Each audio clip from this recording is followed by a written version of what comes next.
네, 옷장 눈여겨볼 종목 찾아보는 시간입니다. 원의 이상로 파트너와 함께합니다. 어서 오십시오. 네, 반갑습니다. 네, 반갑습니다. 그럼 오늘의 돈 되는 트렌드 바로 확인해 보겠습니다. 네, 오늘 정치 테마주의 강세가 눈에 띄는 중에 저출산 관련주들도 상승을 하면서 이목을 끌었습니다. 오늘 저출산 관련주의 상승세 이유를 어디서 찾을 수 있을까요?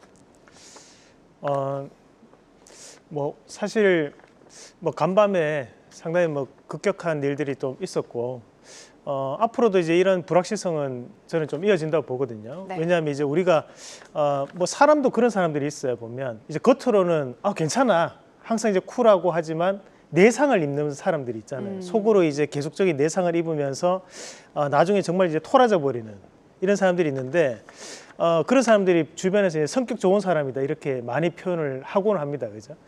시장도 마찬가지로 저는 보거든요. 시장도 겉으로는 괜찮아, 이 정도쯤이야, 괜찮아, 나 이렇게 넘어갈 수 있어라고 하지만 이런 내상들이 쌓이고 쌓이다 보면 그것이 나중에는 심각한 위기까지도 처해질 수 있는 상황들이기 때문에 저는 이런 정치 테마주라든지 또는 정책 관련된 이슈가 당분간은 지속될 가능성이 좀 있다라고 보고 그것이 적어도 한 2, 3일 정도까지는 이어질 수 있는 여진이 아직까지 남아있는 상황이라고 좀 봐야 될 것 같은 구간이라고 봅니다.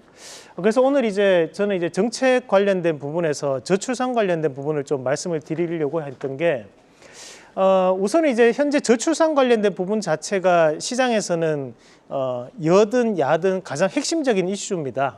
과거 여당 현재 대표였던 한동훈 대표도 항상 얘기를 했던 것이 이런 저출산 관련된 부분을 해결을 해야 된다. 그리고 이제 총선 관련된 1호 대책이 바로 이 저출산 대책이었습니다. 그런 과정들을 좀 감안해서 봤을 때 이런 저출산 관련된 부분에 대한 변화가 좀 이루어질 수 있는 단계라고 봤고, 자, 준비된 그림을 한번 같이 보면서 우리가 왜 저출산 관련적 이슈가 될 수 있는지를 한번 같이 보도록 하겠습니다. 우선 이제 2023년도까지 꾸준하게 이제 보면 출생률이 줄어들고 있는 것을 확인을 하실 수 있습니다. 그럼 학계 출산율 추이 같은 경우에도 꾸준하게 줄면서 우리가 2023년도 결산으로는 0.72까지도 내려오는 부분들이었는데, 자, 이런 것들에 대한 부분이 왜 문제가 될 수 있느냐라는 건데요. 다음 그림을 한번 같이 보도록 하겠습니다. 자, 다음 그림 보시면 한국경제신문에서 나왔던 인구에 대한 변화표를 나타내는 부분입니다.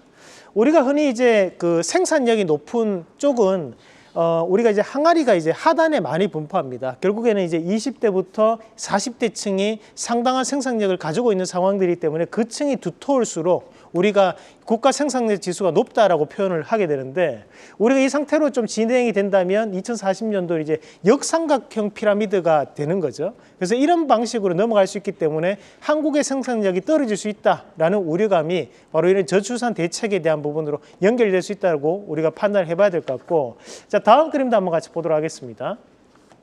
자, 결국에는 이런 불확실성에 대한 부분 자체가 나중에는 이제 국가 채무로 연결되는 부분들이 발생을 하게 되는데, 자, 국가 채무 비율에 대한 부분을 보더라도 우리가 이제 기획재정부에서 예상치를 발표했던 것을 보면 꾸준하게 이제 증가할 수 있는 가능성이 있기 때문에 우리가 앞으로도 이런 저출산 관련된 이슈가 좀 더 확대되지 않을까라는 전망을 좀 하면서, 사실 이제 우리가 이런 저출산 관련주와 그리고 유아 관련주와에 대한 부분이 그러면 실제 정책과에 대한 부분이 맞물리느냐? 사실 그것은 아닙니다. 하지만 주식시장이라는 것이 말도 안 되는 이슈로 갖다 붙이면서도 올라가는 것이 주식시장인 것을 좀 감안했을 때 최근에 이런 트레이딩 시장에 대한 분위기가 이어진다면 이런 저출산 관련주에 대한 매기세도 당분간 지속될 가능성이 있다고 보고 오늘 말씀을 드리도록 하겠습니다. 자, 우선 관련주 한번 같이 보도록 하겠습니다. 자, 첫 번째 기업으로 아가방 컴퍼니 한번 같이 보겠습니다.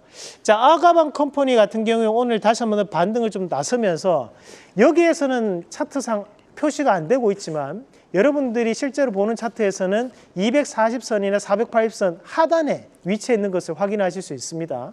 그만큼 낙폭과대가 대단히 크게 나타났던 기업 중 하나고, 과거 2012년도에 우리가 또 정치 테마주로 그가 강한 이슈를 좀 붙였던 것이 바로 이 아가방 컴퍼니였는데, 그만큼 이런 정책 관련된 유아 정책 관련된 부분에서 하나의 이제 상징적 의미를 좀 가지고 있는 업체가 바로 이 아가방 컴퍼니였습니다. 그래서 최근 들어서에 대한 분위기 자체가 지금 다시 한 번 더 소비에 대한 부분 자체가 일부 회복될 수 있는 여건, 그리고 저출산 관련된 대책들이 많이 나오고 있는 시점을 감안했을 때 이런 아가방 컴퍼니에 대한 트레이딩 관점에서에 대한 접근도 긍정적으로 판단할 수 있다라고 말씀을 드리겠고, 다음 종목으로 제로투세븐 한번 같이 보도록 하겠습니다. 자, 제로투세븐 같은 경우에도 우리가 이제 중국향 매출이 좀 잡히는 기업으로 알려져 있는 기업인데요. 그만큼 이제 바닥권역에서 바뀌어 나갈 수 있는 흐름 자체를 좀 더 주목해 볼 입장인 거고, 52주 동안에 대한 주가 추이를 한번 같이 보시면, 자, 52주 동안에 대한 주가 추이도 꾸준하게 하락을 하면서 고가 권역이었던 8,000원대부터 시작을 해서 현재는 바닥권역에 다다랐다고 보고, 현재부터는 반등을 좀 더 붙이는 움직임을 보일 수 있는 가능성으로 우리는 이 기업을 좀 눈여겨보시면 좋을 것 같습니다. 네, 시장이 우려했던 것만큼의 지수 급락이 나오지는 않았지만 내상을 입었을 수 있다. 그만큼 정책 관련주들 조금 눈여겨보면 좋겠다 말씀을 해주셨고요. 오늘의 수익 탑5 확인해 보겠습니다. 네, 오늘 탑5 중에서 이슈가 됐던 종목은 아티스트 스튜디오입니다. 사명 변경 전 레몽레인이죠. 이정재 씨가 경영권을 가지고 있는 곳인데 오징어 게임과 관련된 모멘텀도 있고요. 이후 전략 알려주시죠. 오늘 시장에서도 대부분 정치 테마주에 엮여 있는 기업들이 좋은 모습을 보이고 있는데, 또 12월 달 같은 경우는 K 컨텐츠가 또 재평가를 받을 수 있는 시기거든요. 그 부분은 자체를 감안했을 때 우리가 좀 눈여겨볼 수 있는 스케줄들이 다음 주 옵션 만기, 그리고 이제 17일, 18일 날 FOMC 회의, 나머지가 이제 K 컨텐츠, K 콘서트 관련입니다. 그래서 이런 부분으로 좀 더 수익을 극대화하는 전략 말씀을 드리겠습니다. 네, 오늘의 원픽 바로 확인하겠습니다. 자, 오늘은 이제 갤럭시아 모니터리라는 기업인데, 갤럭시아 모니터리는 이 방송을 통해서 여러 번 언급을 해드리고 난 다음에 좋은 수익을 거뒀던 기업이기도 합니다. 다만 이제 현재 여당 대표와 야당 대표의 공통적인 사안이 바로 이 가상화폐에 대한 유예안이었거든요. 그런 부분 자체를 감안해서 볼 때 주가에 대한 변화가 이루어지지 않을까라고 보고 1차적인 목표가 1,500원, 그 손절가 8,600원 제시해 드리겠습니다. 네, 오늘의 원픽 갤럭시아 머니트리고요. 또 이상로 대표님이 시장에 대한 고민 많으신 시청자분들을 위해서 매주 목요일은 시청자분들 직접 만나는 시간 가지고 계시죠? 네, 한국경제TV 온라인 채널을 통해서 여러분들의 종목 상담까지 해드리고 있으니까 많이들 참여하셔가지고 여러분들의 종목 고민 함께 나눠보시길 바라겠습니다. 네, 내일 12시 30분입니다. K스탁 라이브는 오늘 여기서 마치도록 하겠습니다. 시청해주신 여러분 고맙습니다. 계속해서 다양한 경제 이슈를 알고 싶다면 구독과 좋아요, 알림 설정 부탁드립니다. AI 캐스터 권미정이었습니다.